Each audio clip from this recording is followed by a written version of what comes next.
Okay, salamat kayo sa affirmative. Cross examine sa negative side. 8 minutos man to sa affirmative, 8 minutos po sa negative. O niya i-cross examine sa affirmative, ang negative sa iyang pag-deny sa matuod nga iglesia. Rudy Rakasa. Dagang salamat pag-usab. Kunya, arin ako sa ako negative side mga kaisunan nga matod pa ng Bradsok nga ang iglesia apostolika katolika romana mo tinuod nga iglesia. Diha sa Episo Bradsok 5:27 ato gyud mabasa diha. Sa ingon niini ang matuod nga iglesia walay buling, walay mansa, walay bisan unsang apan. Unya unsa kumusta ning katoliko? Pagkadaghan ning apan, kadaghang badlungon diha. Nga mao ni tinuod nga iglesia. Di ni maoy. Klaro kay na di mao daghang Episo 5:27. Basahan ninyo da walay kunot putli. Putli na. Nga sa Malakias 2:8, unsa may sulti diha sa Malakias 2:8. Kamong mga pari mibiya sa kamatuoran. Nibiya ng mga pari sa kamatuoran. Isayon ang kanang Biblia. Huwag ilapas ninyo ang kasabutan nga akong gibuhat uban kaninyo. Malapason na kaning mga pari. Nga mao na leader sa iglesia ni Cristo, iglesia nga apostolika. Ang Ginoo gyud kasulti. Nga kini mga pari. Wala. Klaro kayo mga kaigsunan. Sigon Diyos Malakias 2:8. Nga kamo, unsa man sa imong ikasulti ani? Nga inyong leader gani, si San Pedro, giingnan sa Ginoo. Pedro, pag-ihaw, kaon. Kanang upat ka mananap, kanang upat tiil sa mananap. Niingon mo sa Pedro, di ko Ginoo, kay wap adyo ko kakaog mahugaw. Pagka masinupakon sa rin sa Ginoo, ginagkaon, kay gilipyuhan na niya. Pagkagahi sa buho, tinuod na. Buhat Jis, mabasa ko sa Biblia mga kaigsunan. Klaro man kayo ni sa Biblia mga kaigsunan, daghan kay din na ang sugo sa Ginoo, kay niingon man ang Ginoo sa Juan 14:15. Kung nahigugma kamo kanako, tumanan ninyo ang ako nga sugo. Ang Katoliko ni tuman, wa man kadaghanan. Wa gyud tarawa, giingnas Ginoo. Ay mo kaog baboy, purti mga kaugumba. Wala kingnan na. Deuteronomio 14:8. Kingnan man as Ginoo, ay mo kaog na ng baboy, kay mahugaw na. Sus, grabe. Unya, ang nakapurki sa Biblia mga kaisunan, kay mabasa nimo sa Amos 6:4. Klaro kay diha, nga gidili gyud no. Alaot kamo, Amos 6:4, nga naghigda sa mahalon nga higdaanan ug alaot usab kamo nga nagkaon sa karne sa nating baka ug sa nating karniro. Luya taon na nindag baka ang makakaon ka na alaot na hinungka. Unsa man yung Biblia? Kay dito ko sa Singapore mga kaigsunan, nikaon yung ko kanang karniro ba, nisuway ko kaon. Pagkabasa na ko sa Biblia, alaot mo na ko ani. Pagkatuntuan ni tinuod ka ng Biblia nga mukaon kag nating baka, alaot ka. Maghigda-higda sa kag higdaanan nga nindot kayo, alaon na sa kag. Wa ka ta binuangi ani. Mao na makaigsunan dinhi sa Biblia, dili gyud nimo kagwan nga ang iglesia katolika mo tinuod nga iglesia, kay miingon yung Ginoo.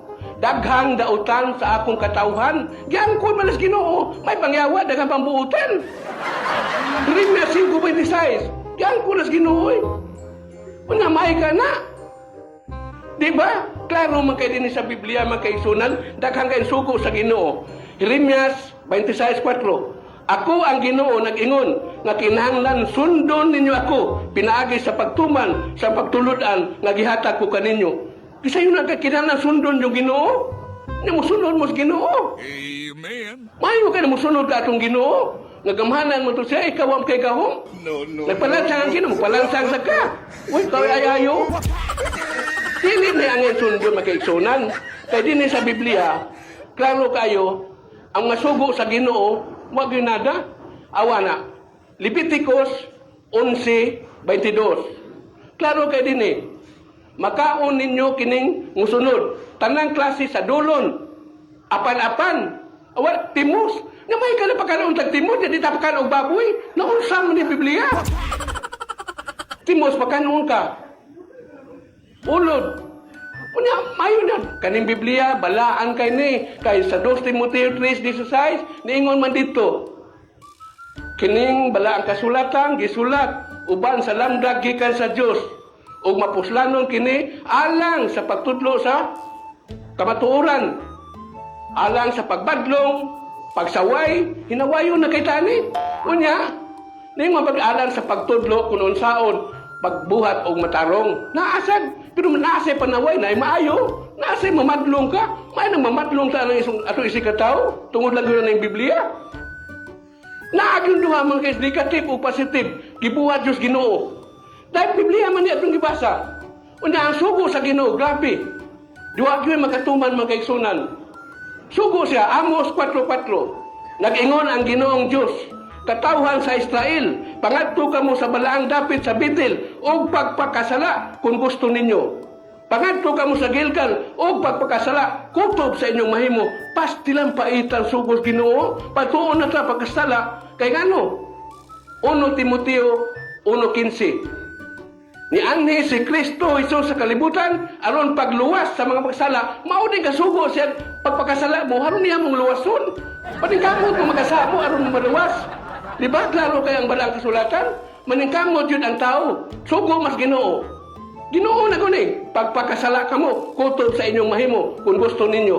Una, di lang kamo tuman ani sugo man is Ginoo. Paningkamot mo pagpakasala aron mapasaylo mo. Di ba? Nindot kayo ang mapaagi sa Ginoo.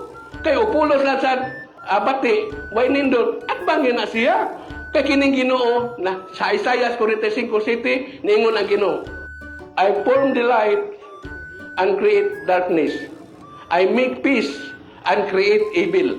I, the Lord, do all these things. Klaro kayo. Ako ang Ginoo mo'y naghimo nining kahayag o kangitngit, ang kabulahanan ug ang ako'y gabuhat sa dautan. Siya di gabuhat sa dautan, nagkapasagin lang sa yawa, luyas yawa. Sus pa ika. Pasangin lang yawa. 1:44. Ingon ang yawa, mamumuno, suka sa sinugdan. Pila may gibuno, sawa na bada. Na! Kadap kong baliw ani. Mao na mga kaigsunan, ako nigatan ninyo kay human naman akong time, daghang salamat.